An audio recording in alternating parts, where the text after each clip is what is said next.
Good evening, everyone. If you are struggling with your credit score, you're trying to bring it up because you're trying to buy a house, you're trying to buy a car. We're going to focus on the house part, but if you are struggling with your credit, you're not sure what you need to do to get that up within a timely manner so that you can make a purchase and so that you can save money and so that you can get a better interest rate.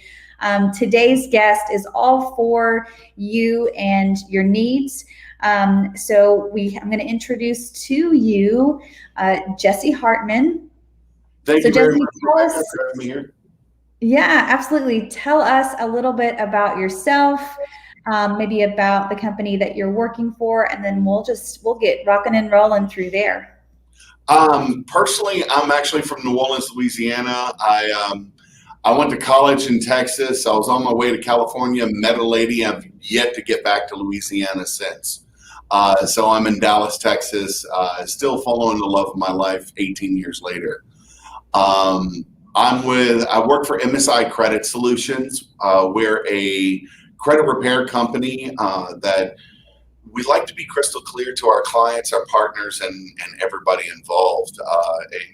That's the reason I joined them actually was because I haven't seen anybody else in the industry space that cares for their people the way they do. So that's how I got into this. But I've been before being into credit repair, I've worked in collections. So I know what your collectors are doing to you right now. And if you've got collectors on you, I can help with that as well. I've been in credit processing. I've been in criminal credit background checks. Mm-hmm. I've been a loan officer. So I've been all the way around the beast. So credit's kind of been my life for about 11 years now. Wow, that's really cool. What part of Louisiana were you from? I'm from New Orleans. I'm the first member of my family to move out of South Louisiana in 300 years. Wow, that's pretty epic. My little claim to fame is my grandfather was a semi-famous jazz musician. So as a kid, I actually have met Bobby Blue Plan, Fats Domino, all those kind of guys Wow. At the dinner table at my grandmother's house. That's pretty awesome. So we are going to invite those that have questions for you, that maybe they have some credit related questions that maybe you can help them with one-on-one. So if Sure. you are here and you're listening and you're watching and you need to ask a question, please feel free to put it in the comment section. That way we can highlight it and get your question answered, because someone else probably has a very similar question to you. So I'm going to let Jessie kind of take it over from this point. He's gonna talk a little bit about some common mistakes that a lot of people, make when they're trying to repair their credit on their own. And I'm just gonna let him go.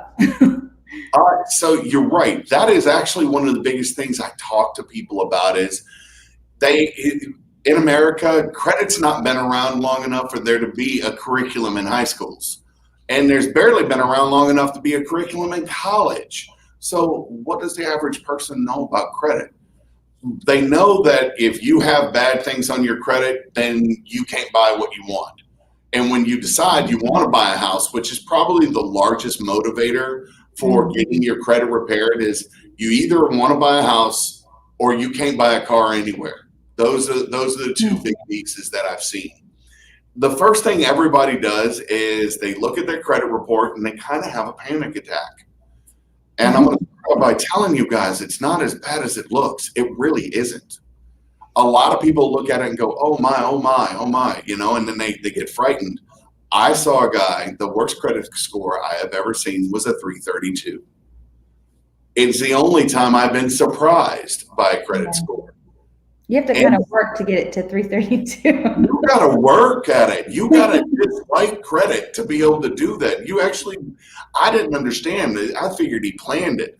But even that guy, after 6-7 months of working on it, he could buy a house. Wow. I mean, so if he can get that done in 6 or 7 months, just relax, take a breath. So here's what I find are the top things that people tend to do when they start credit repair on their own. They start paying everything off indiscriminately. Don't do that. Be very strategic with your money. The first thing you want to do is look at your credit cards, evaluate them for a moment. I tell all my clients that when you start doing credit repair, the first thing you do is call your credit card company. Every one of them, you want to ask 3 questions, okay? The first question you want to ask is, will you do a credit limit increase without a credit check? So say that again. Say that again. Will you say that again? do a credit, ask them to do a credit limit increase without a credit check. Okay. I want to talk for 2 seconds about inquiries, credit checks. You have a hard credit check and a soft credit check. Okay. The one I want to define is the hard credit check. A hard credit check is the best way for you, the layman, to understand is anytime you're going to get a financial benefit, whether it's a service, amount of money, an object, whatever it is, whether it's tangible or not, if it's got a financial value to it, that is going to be a hard credit check. The reason I say that is because you don't want those. Soft credit checks, we can get in that in another class. They don't affect your credit score. Those hard ones do, and they can really be the silent killer. So when you call your credit card companies, ask them, can you do a credit limit increase without a hard credit check? If they can, let them do it. The second question you want to ask is, when do they report to the credit bureaus? Now, the reason I want to talk about that one is I know a lot of people who pay their credit cards on the 31st religiously. They pay them every month on the 31st. Some of them even max out a card and pay it on the 31st. This is not a bad thing. I actually encourage you to do that if you've got something that builds you points or cash back. However, let's be a little more strategic with it. Ask them when they report to the credit bureau, because if you pay 2 days before they report to the credit bureau, you report that $0 balance you want to. If you pay after they report, you could be carrying a balance and lowering your credit score and make it harder for you. I have a client that he paid everything every month on a Discover card. $5,000 worth of everything. He had a way to get his mortgage on there. He had a way to pay all his bills, whole 9 yards. And he's paying it on the 31st. When he started paying it on the 24th and they reported on the 26th, he gained 35 points on his credit score. 35 points. 35 points. Because you're affecting your amount owed. So your credit score is made up of 5 parts. Your 2 largest are your credit history. This is the good and the bad, right? How many times you failed, how many times you succeeded. It's 35% of your credit. The second highest is your utilization, which is how much credit you have capable of taking and how much you've used. That's 30% of your credit score. That's a huge chunk. Now imagine if you've got a maxed out credit card, which is your utilization's 100%. Well, that's totally a negative turnaround, right? Yeah. Now, thinking about that utilization, the first thing I told you everyone to do was to get the credit limit increase. Let me tell you why that is a really nice way to help you out. If you have, like, let's say you got 4 credit cards, each of them $1,000 limit, right? All of them you got $500 on. Well, you're at 50% utilization. That's dropping your credit score. If you can go through and get 3 of them, 2 of them, to increase your credit limit to $2,000, you go from a 50% utilization to a 25. You gain points on your score, 5, 10, 15 points just by doing that. Now, I'm encouraging you not to go and spend the extra money now on your credit card, please. Yeah. What this does for you is know, all right, so I've got 4 cards and 2 of them let me increase the limit, and I'm below the 30% mark, which is the goal you want to get, below 30% utilization. The closer to 0, the better, but below 30% is where you want to be. You now have only 2 credit cards you've actually got to pay money on to start working them down, right? Okay. The third question to ask them is, do they have any inactivity regulations on the cards? If you paid a card off, if you don't use it for how long, what happens? And this is where we get into that credit cards can really ruin your credit if you don't know what you're doing. If you lose a credit card and it has a certain length of history on it, or any history whatsoever, and have a limit on it, you affect 30 plus your length of history is another 15% of your credit, 45% of your credit score by canceling a single card. Or let the card be closed because they have an inactivity clause, right? So how do you know if they have that inactivity clause? Is that a question that you can ask them up front when you open the credit card? You can ask them up front, but it's also the third question I tell people to call and ask. Okay. Is to ask, on this card, do I have any inactivity rules?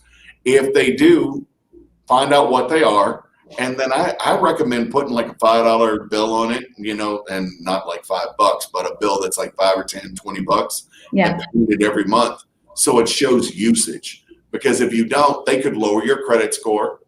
Not lower your credit score, but lower your credit limit, which could increase your percentages, or all the way around could affect your score. You don't want fluctuation when you're looking to buy a home at all. So where do people make mistakes on credit cards?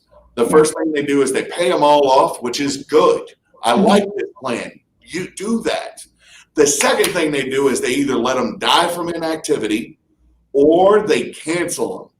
So let me tell you why. I'm going to give you a personal story for a moment. Okay. I have 5 credit cards. I have a 5,000, a 3,000, 2 1,000s, and a $250 rinky-dink card. Now, if you thought about this list for a moment, you'd think the $5,000 credit card's the most important one in the list, right? Sure. It's second. The reason is the $250 credit card I've had since I was in college, right? You know that when you were in college, you were walking through the university center, they offered you a T-shirt or some pizza for signing up, right? I stopped and got Mr. Gaddy's. I don't even like Mr. Gaddy's, but I got Mr. Gaddy's pizza and signed up for this card. Well, my mom didn't have a credit card, so I let her use that, and she used it and paid it off for years and years. I didn't even know it was still open when my mom handed it back to me like 15 years ago when I went to buy my first house. The card has a 23-year history on it now. Wow. If I were to cancel that card, my score is roughly 700. Okay. Right? If I were to cancel that card, 15% of 700, I would be in the 500s in a matter of the moment I closed it. Wow.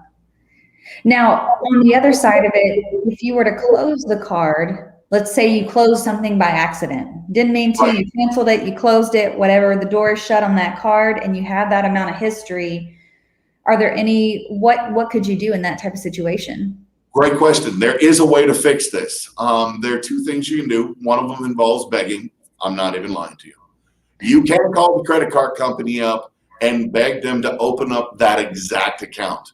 Some will, some won't. Okay. Right? But let's say they won't. What is a more common capability to do this? What I would do is find a family member that's got a card that is about that length of history.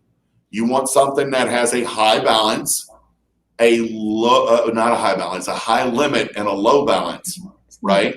And has a good history, and get them to make you an authorized user on it. When they do that, and after about 30 days of using the card, and again, put Netflix, put Disney Plus, put something on it that is going to be automated and cheap. Yeah. Mm-hmm. Right. About 30 to 60 days later, it will show up on your credit report and you will gain that history. Wow. Because it doesn't show up when they issued you a card. It shows up when the card was originally issued. So you gain back that type of history. Yeah. I recently had to help somebody do that. Sometimes when you do that, you're going to have to talk to them and get them to report to all three bureaus, but that's okay. I mean, they will do that. You just have to get the original account holder to do that for you. Okay. Great question, by the way. Yeah. I mean, because I'm tempted to cancel some cards, but now I'm like, well, I mean, what's the other, so let's say that I canceled a card 6 months ago. How long is that going to lower my, I mean, because, you know, I'm not in the market right now to buy a home, but let's say that I canceled a card in January. It's been 6 months. I'm not even paying attention to my credit. How long will that canceled card continue to affect me? Is there a certain wait period to where that pretty much will kind of disappear from my credit history? Unfortunately, that card is, the problem is it's disappeared from your credit history. Unlike a negative item on your credit history, your negative item in your credit history, 7 years it goes away, right? Right. Let's take my 23-year-old card. If I remove that, then it's going to affect me to some degree until I have another card that old. Okay. Right? So it may not be, it can be fixed. Like I can have another card. I could have several cards, you know, those type of things. However, it takes a while to recover from a history loss, because the only way to get credit history is to have history, you know, and that's a time thing. So that's the reason, you know, I tell people the number one thing you can do to ruin your credit when you want to buy a house, cancel a card. That it helps you the fastest. Not co-sign for a car for someone? You know, no, that's still bad. That's still bad. Still bad, yeah. You know, but you can get a repo off your credit report. I can help you do that. Okay. Even if they repossess the car, I can help you get it off. I can't resurrect that card. Okay. It's kind of funny, huh? That's crazy to me how that works. Your biggest effectors on your credit are revolving accounts. Revolving account, a credit card's a revolving account. Any account that you can pay it off and then immediately retake the debt again onto it is a revolving account. 90% of America are going to deal with credit cards for that. A matter of fact, if you want to know the truth, 3 revolving accounts to one installment account, which is like a home loan or a car loan or a personal loan, is actually the perfect mix. Okay, so kind of a 3-to-1 ratio when it comes to like your installments, which are your houses, your cars, like those big things, and then you know 3 credit cards essentially for yourself, and then so if I have a spouse, does he also need to have 3 credit cards, or can they be joint cards? I mean, they can be joint cards. You're correct. It doesn't have to be 3 separate independent accounts. What it has to be is 3 accounts reporting to your score. Okay. So if like my wife and I, we have the 5 cards, right? Yeah. We really should have 6 because we have a car loan and a house loan, right? Oh, I see. Okay. So we really should have 6, but we have the same cards. So all of our cards are the same on both of us, and our installment loans are the same on both of us. So she doesn't have her own, but the best goal is 3-to-1. Okay. No, that's I like that. So Michelle, she's one of my regular viewers. She says, awesome show. Thanks, Michelle, for watching. We're helping her out right now get into a property. So I know she's excited about it. She's building. So. Oh, I built 5 years ago. Yeah. I highly recommend it. Yeah. By the way, the builders have all got plans that are extra that they don't tell anybody about. Go looking for them. You'll find really cool stuff for your home. Plans? Plants? Yeah, plans. Plans. Oh, plans. I found like my living room is shaped differently than everybody else with my style of house because I found something in their system. Oh, interesting. I think she's a little bit beyond that point, and it's more of a track builder, but But yeah, that's good to know for anyone else watching if they're thinking about buying a new construction home. So tell me a little bit more about some other mistakes that people commonly make. The second biggest mistake is paying off your collections. If the account has already hit collections, there's very little you can do except for disputing it to make it go away. And what I want to start out with is a lot of people will go out and they'll pay off their collection, right? Mm-hmm. When they pay off their collection, what this does, it doesn't go away. Matter of fact, you've just extended its life, okay? So if you've got a collection that's 5 years old, that's $1,000, you're like, okay, I can pay that off. Yeah. Right? So you pay it off. Well, the new date becomes 6/17/2021, right? Or whatever today is. Yeah. And that's the new reset for 7 years forward, and you have a $0 collection. Well, a late pay will hurt you. Imagine what a collection will do, because a collection is basically 5 or 6 late pays all lined in one, right? Mm-hmm. Yes. So that collection comes back. What I have actually seen is somebody went out, the guy paid off like 4 or 5 collections, right? They were all somewhere in that 3 to 5 year range away. He paid something like $7,000 to get rid of them, and watched his score go from like a 680 to a 610 after he paid them off.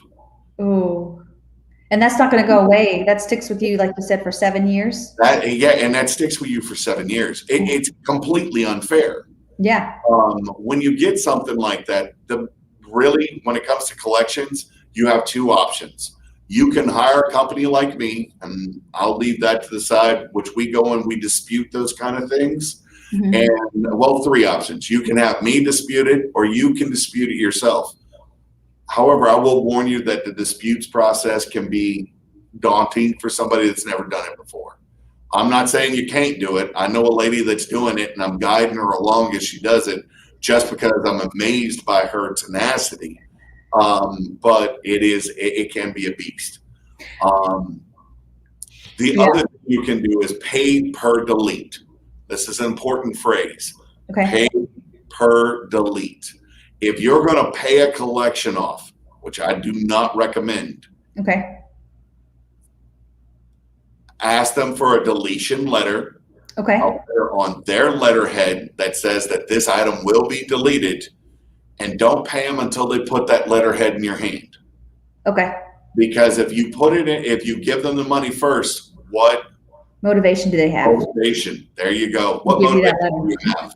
Because if you end up with a bunch of $0 collections, it's just gonna tank your score. Now, I understand some people, while you're doing a credit, while you're buying a home, you may actually come to the moment where you've got to get rid of a certain number of collections, because they can affect a whole lot of things in the loan process, right? Mm-hmm.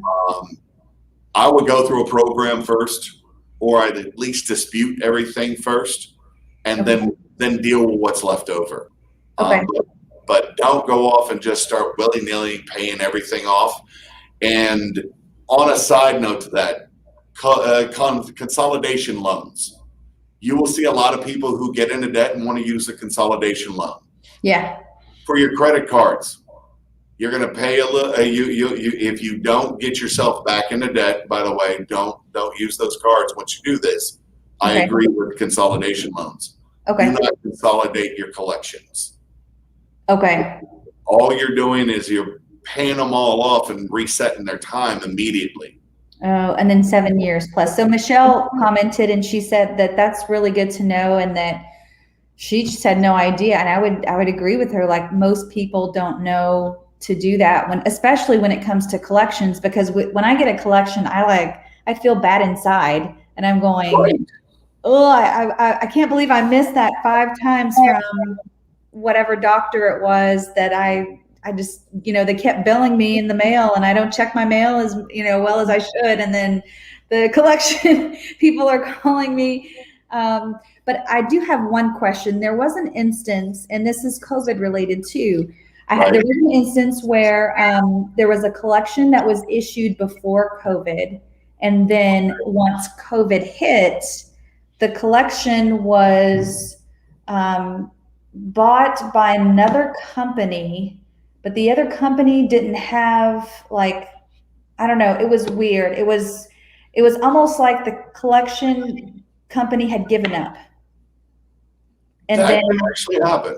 so tell me a little bit about if the collection company gives up, because during COVID, I'm sure quite a bit of that happened. And it does. You're absolutely right about it. Something to know about collections first. Coming from a previous person who worked for a collection agency, what I did in a collection agency was actually go out to businesses and buy their debt, and then collect. Then we sent it to our collection agents who collected it. Right. Yeah. So when you buy the debt, here's the thing: what most people don't realize: most companies who sell their debt charge it off. They don't actually care about it much after that. The collection companies, all they get is like an Excel sheet that says what the debt was for, where they bought it, how much it was, who the person who owes the debt, and what their personal information is, right? So the reason your company gave up is there's a very good chance that the original. Do you have the original collection still on your credit report, or did they take That it? was a weird thing. When I looked at the bureaus, there was no evidence of the collection itself. I just gotten this weird notice in the mail, and then I tried to call them, and then their number was out of business. So what happened in that kind of case is somebody bought a business's debt, and the business went out of business. And when they bought the debt, the original account was removed, like it should be. Good. So don't have to worry about it. Well, the problem came across. You got frozen a little bit, Jesse. So start over. So we're back at it. Yeah. So what happens in that case is that the debt company probably wasn't allowed to put the debt on because of COVID, right? Yeah. And with the original company failing, they can't. If I were to dispute that debt, they have to come up with original documentation. Right. Well, the company's out of business, and collection companies don't get that with their original download. That's why they just gave up on. A lot of companies did give up on debt because the original company's gone.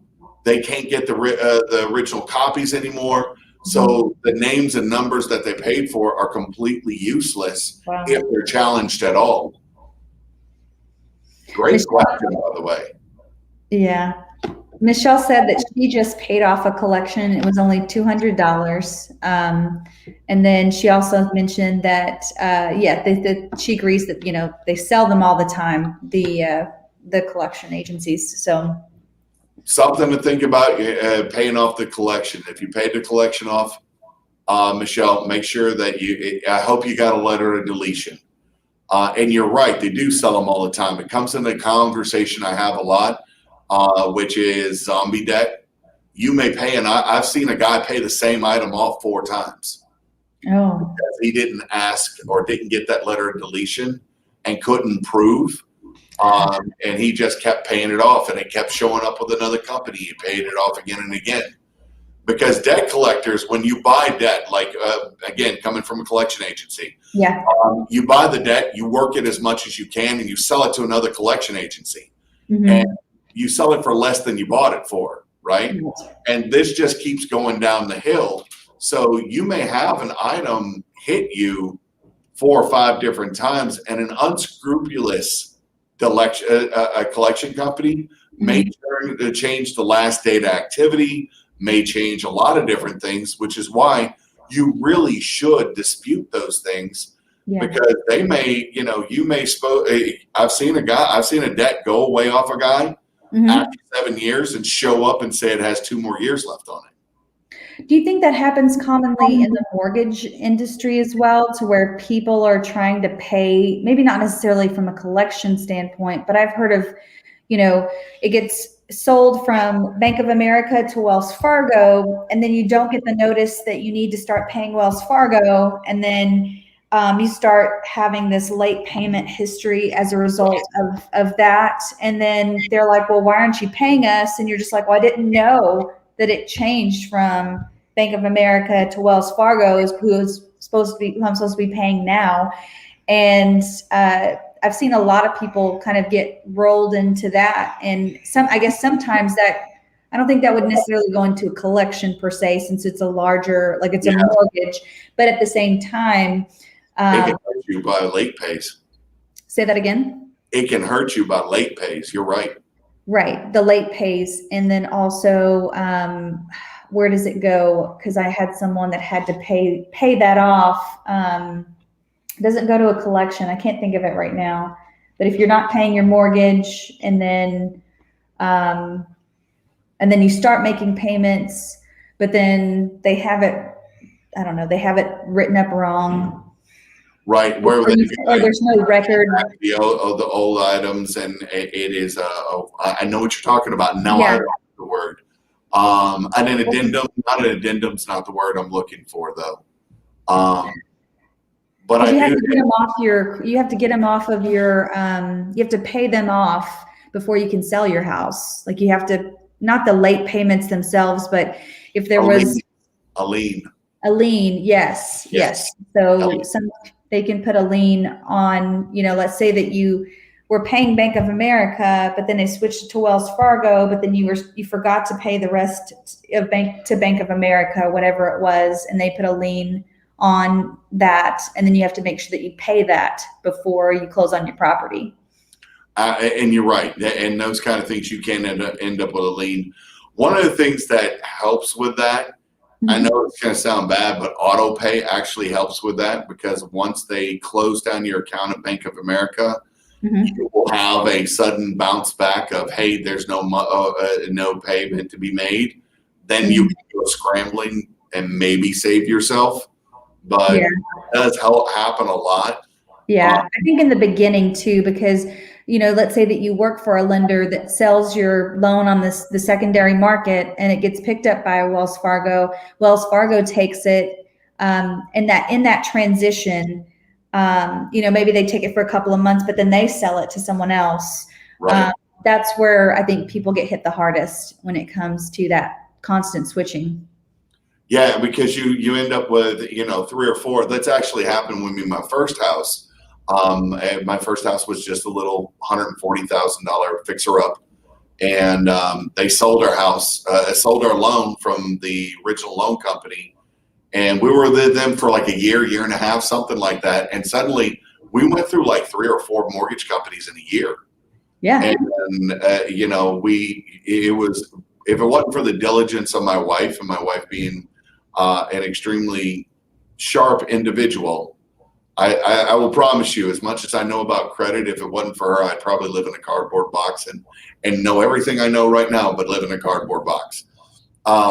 She caught that kind of thing, and I've seen it happen where it goes. When you get those kind of late pays, what do you do with them though? You can get those off. Okay. One of the things you can do get off is if you can get somebody onto there. They're called goodwill removals. Okay. You call the company that you have it with. Okay. As long as it is paid up, you can call them, find out where you can ask them if they can remove it. If the guy says no on the phone, ask them where you can send a goodwill removal letter and send a letter to that. You may have, take me where we had 4 different companies. If we would have had 4 different lates because of it, or 5 different lates, whatever the number was, you may not remove all of them, but you can get some of them removed off just by asking them to do so. You need to do that with a letter written stating your circumstances, and it is called a goodwill removal. Okay. But call your mortgage companies on those kind of cases and find out where to send that, or if they'll do it over the phone. Some companies will do so. Yeah. A friend of mine who actually used his VA, I think they kind of got wrapped into something like that, to where it was like bought and sold a couple of different times. And then one of the banks tried to do foreclose, and then he was forced into a short sale, and he had to sell that way. And it was just ridiculous, like the pain that he went through. And now he can't use his VA again. So, which really stinks. Yeah, because the amount that he would have to pay just doesn't make any sense for him to, thousands and thousands of dollars. And it's just like, and Michelle did, so she said she didn't get a letter because she didn't know that she had to. What advice would you give to someone who's already paid that collection? I mean, does she need to get on the phone with them again and just keep bugging them? I would do two things. The first thing I would do is check my credit score, right? Okay. My credit report and $0 collection. If it is, there you go. Keep going. There we go. That's all you do. The first thing I would do is check my credit report and see if it's a $0 collection. If it is a $0 collection, then you're definitely gonna want to go and fight with them. Okay. I may even make the phone call, even if it's not a $0 collection, and ask for a copy for one of those in case somebody else tries to put it back on me later. Right.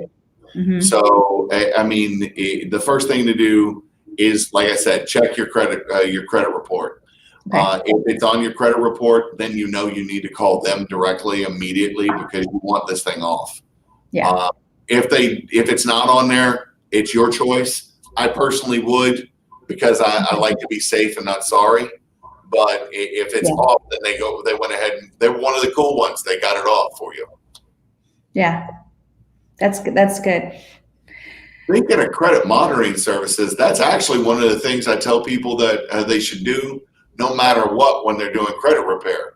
A lot of new people who get into doing a credit repair for themselves, they don't get a credit monitoring service. They don't check their credit report often enough. If you're doing that every 30 days, it should become religious for you. Okay. It's going to take you 6-8 months to get where you want to be. Even if you're doing it with us, imagine how long it could take by doing it on your own.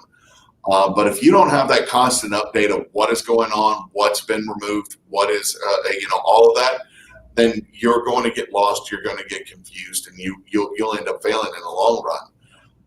But if you're going to buy a house and you're going to do credit repair, get a monitoring service. Find one that you like. What are some that are out there that you like, and then are there any out there that are for free? Unfortunately, the free ones. Let's talk about that first. Okay. Credit Karma. I will recommend to everybody who doesn't do credit repair get a free credit service like Credit Karma. Okay. Right? Yeah. However, don't trust the numbers. Okay. Don't do that. What they're for is they're early warning system. There you go. If your numbers start going up and down, up and down, up and down, you get a whole lot of alerts.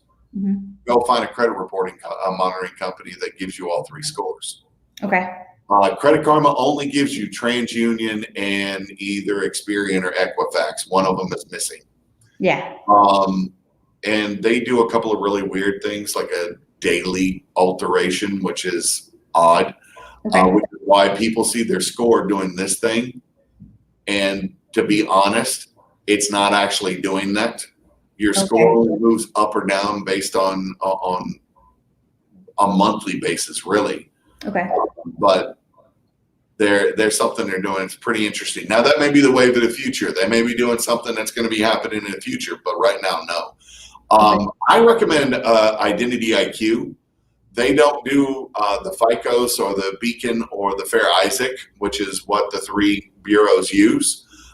They use a Vantage score. However, what the most important thing is, watch the steady process. It's a consumer report. It lets you be able to see everything on your credit report, and it is a tri-merge. Now, what that means is that your Experian, your TransUnion, and your Equifax for one item is all together. You don't have to look through three separate reports to find out what three different bureaus are saying. Yeah. So if you've got an item that's only reporting to one bureau, you can see that and make adjustments. Mm-hmm. i.e., if you had the authorized user account that only showed up on one, you could then know you got to contact the card company and get them to report to the other two. Outside of that, I mean, there are a lot of them out there that are not bad. Here's my big rule. It needs to be a tri-merge. Okay. That means it has all three bureaus, and it needs to give you all three scores. Okay. Right? Separately. Because, all three scores separately, not just like this one big meld of numbers. Right. All three scores separately. You don't want just one score. You want three separate scores. Okay. The reason you do is because most mortgage companies, most lending companies, whether it's mortgage, cars, personal, whatever, are going to use that middle score. And if they just give you one score, it's an amalgamation of the three, and it's never going to be anywhere near right. Yeah. You know, you'll go, oh, I've got a 670, and come to find out, no, you have a 750 in one and a 500 in the other, and a 640 in the third one. Well, you got a 640, not a 670 now. Right. Yeah. So that is something that, you know, that's why those two rules there. Three separate credit scores. Okay. And it merges all of your from all three bureaus.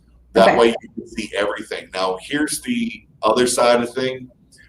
If you can get one that does a 7-year check, that's even better.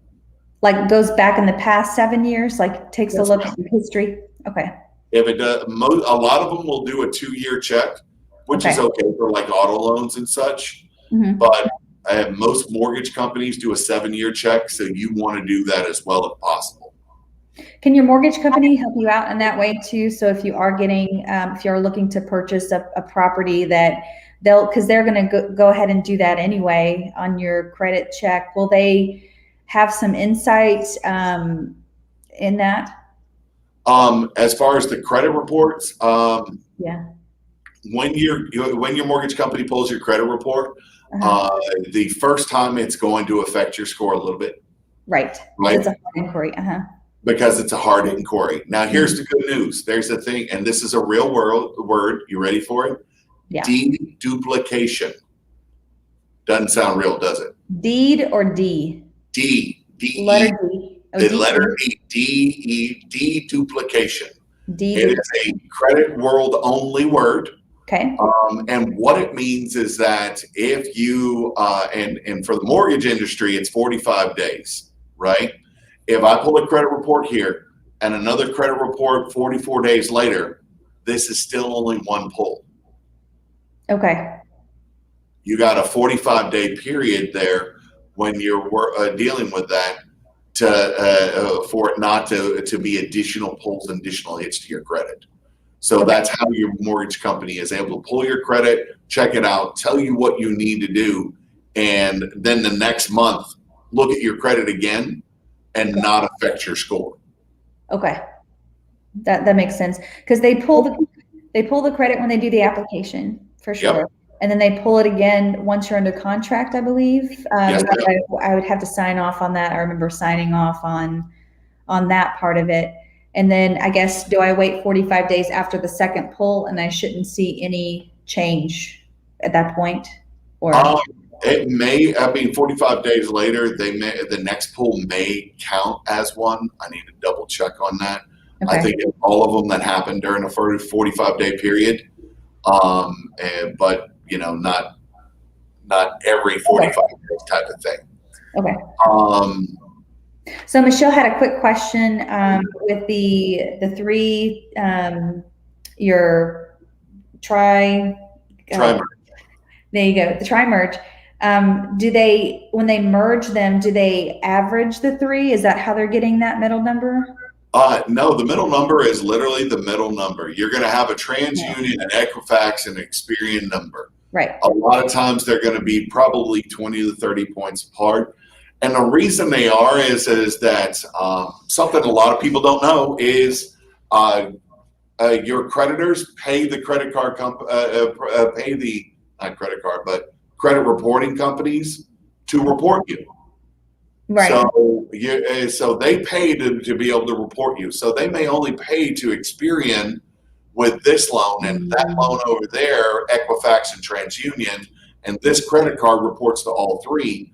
I see. So they can affect affect you differently because it's only maybe reporting to one bureau, or maybe it's all three. And that's why the melding of the three is not going to be a good reference point for you. Right, which is why when they average it out and only give you one score, it's never going to be right.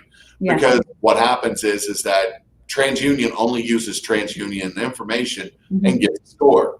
Equifax only uses Equifax, gives a score, and Experian the same thing. Yeah. And so that's the reason that your loan officers always use the middle one, because they figure the top one and the bottom one are probably the outliers, so they take the middle one. Okay.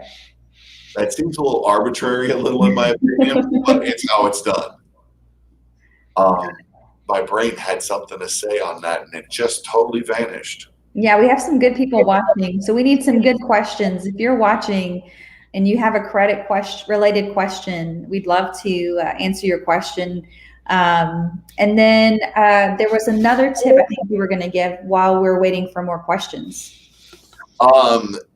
We went over paying off canceled car and letting cards canceled, closing credit cards, letting cards close, get code from interactivity, pay off collections. The last one is it really comes down to trying this out without realizing how much work is it if you do it on your own, right? One of the things that that a lot of people who start into credit repair, they don't think about how much work it needs to be done. Start with a plan. Get a calendar. Set down a plan on a calendar, whether it's Outlook or a physical calendar or what.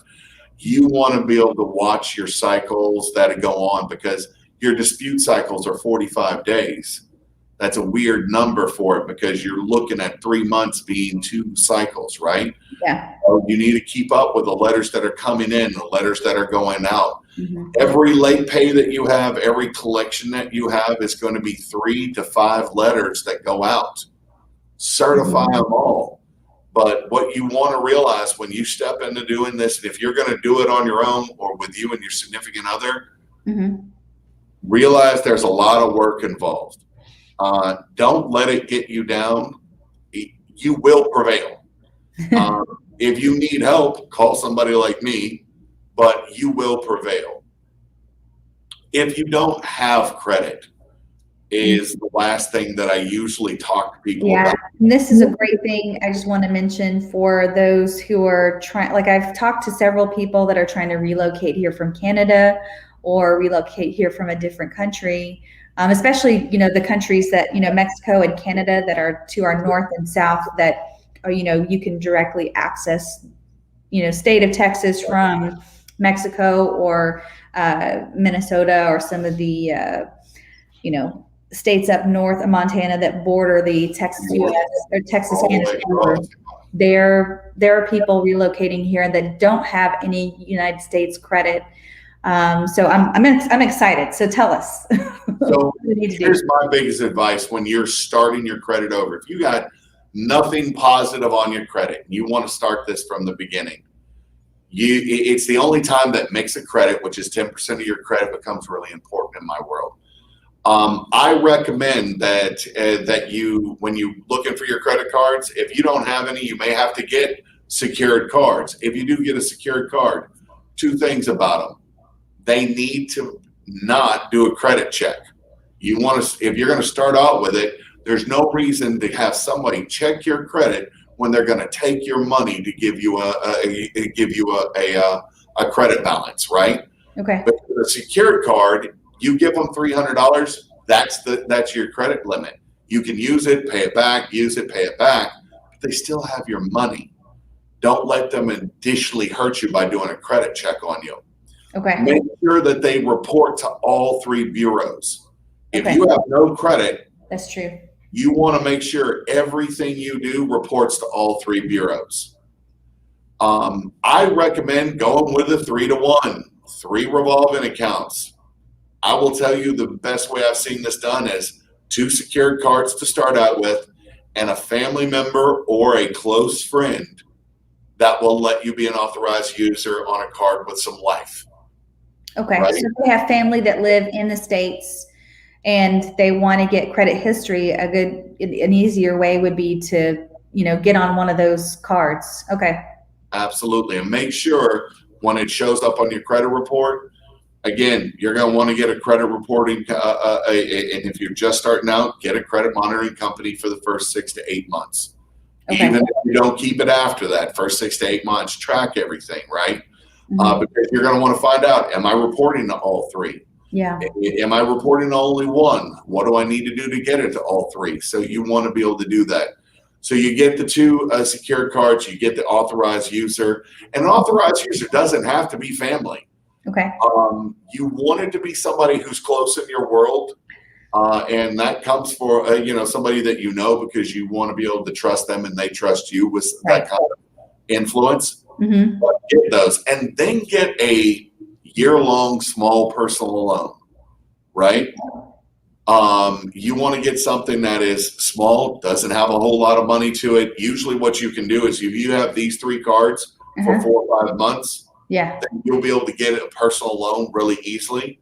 Get a small personal loan, a year or 2. If you can get it at 2, that may not be a bad thing, because come the end of that 2 years, if you've got an authorized user, that a card that's 7 years old, and you've got 2 credit cards that are now been with you for 2 years, when you come to end of that installment loan life period, you'll be able to buy whatever car you want. You will be. I got a friend of mine. I taught her this same method 2 years ago. She's been an officer for a year and a half, right?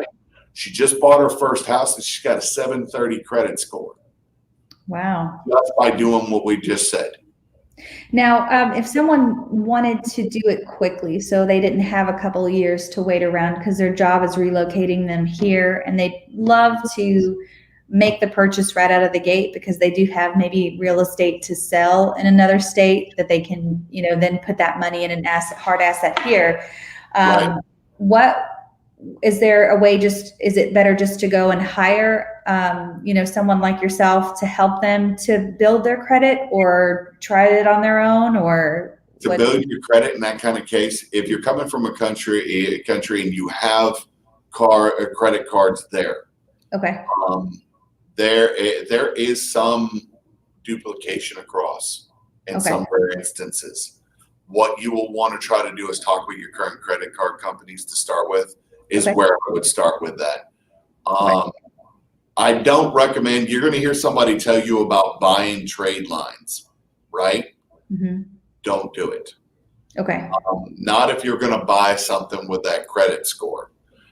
If you buy trade lines to do it really fast, you can get your credit score up in 6 months to a year doing what I said, right?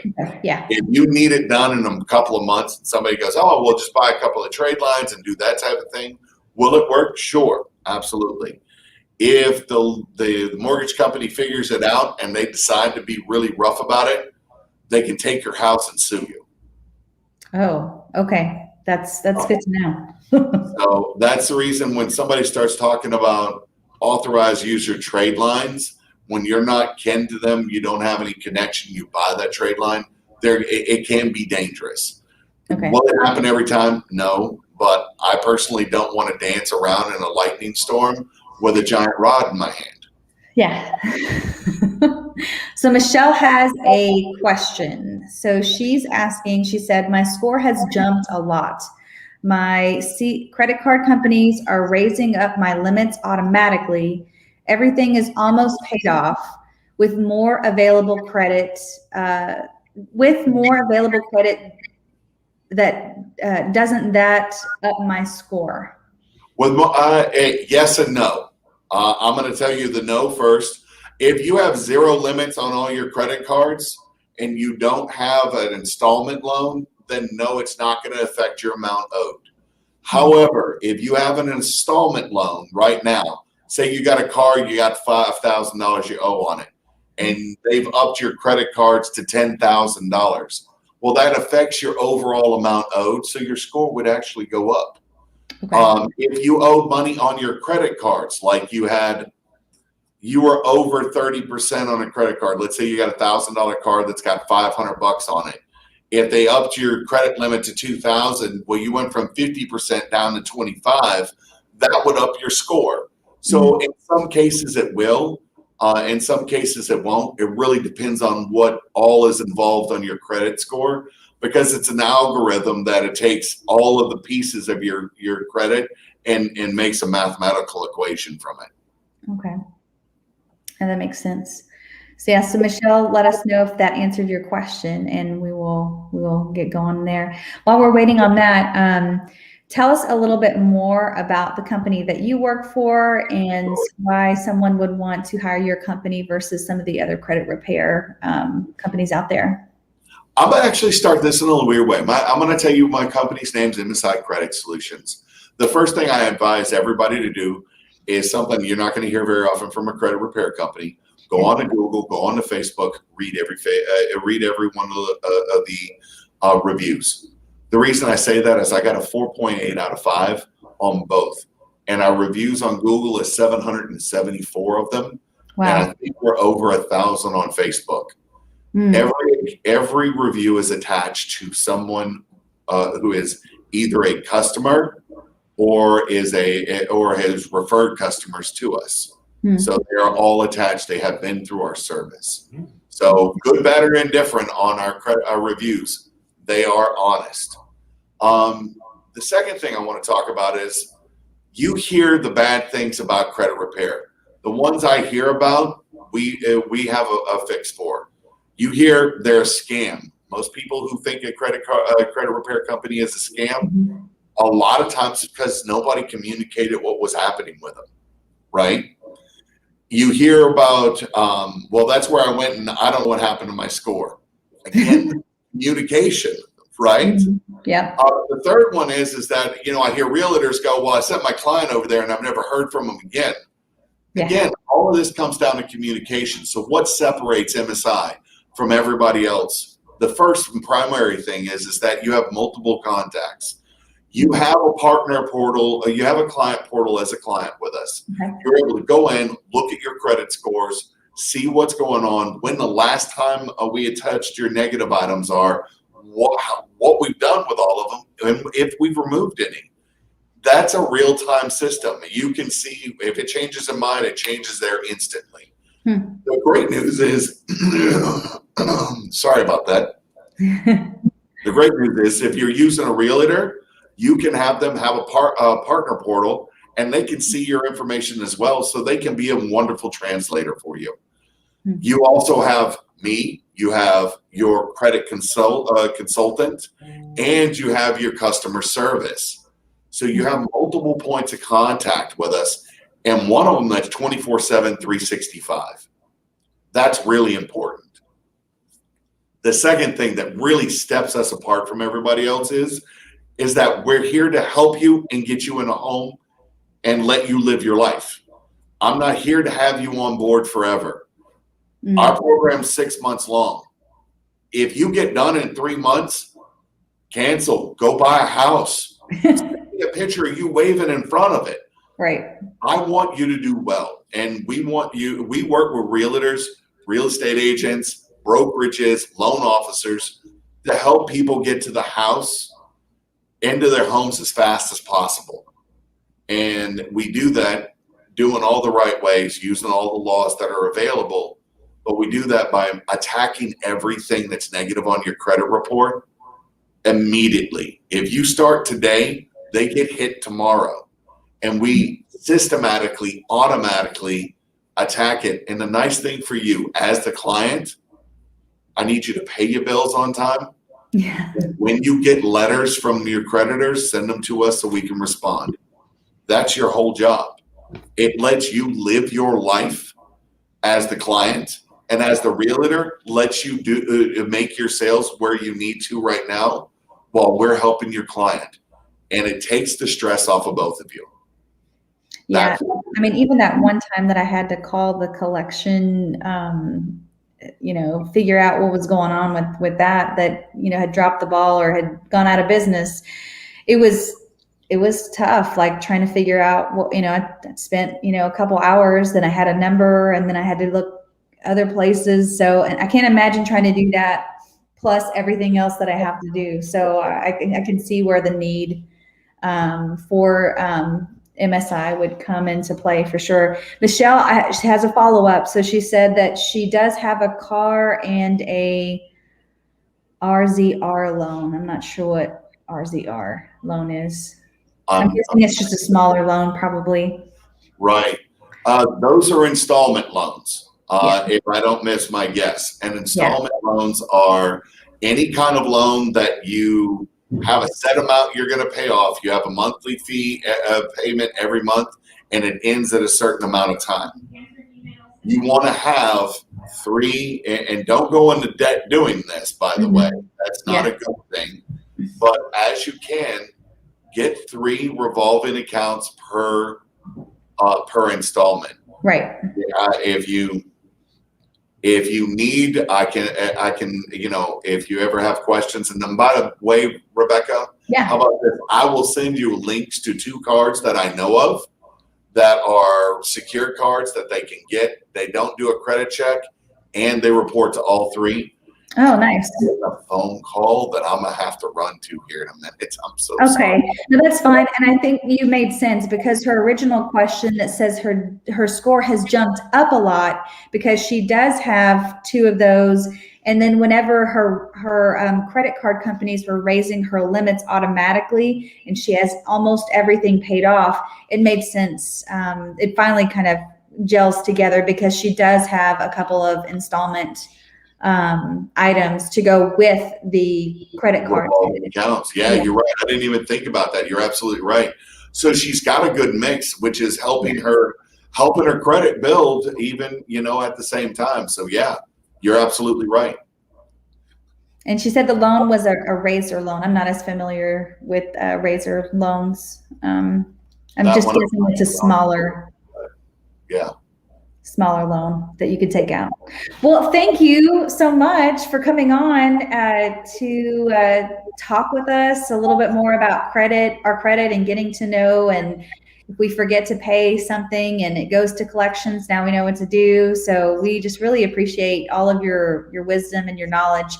And just so you guys know, I have a couple of articles that I have linked down in the description that he recommends reading through if you're trying to prepare your credit. He sent those articles to me, so I would check those out. And then I will also, if you need to get in touch with Jessie, I will have more. Where can they find you, as far as, can they find you on Facebook? You said you had Facebook reviews. You can find me on Facebook. You can find me on LinkedIn. Okay. Both of those. If not, you can. You can call me on a website. You can call Rebecca. Yeah. Or ask somebody that owns a brokerage about the giant guy with a purple jacket. They may actually know me. Absolutely. Well, thank you. And everybody have a good night, and we'll see you next time. Bye. All right. Thank you so much, and have a great evening.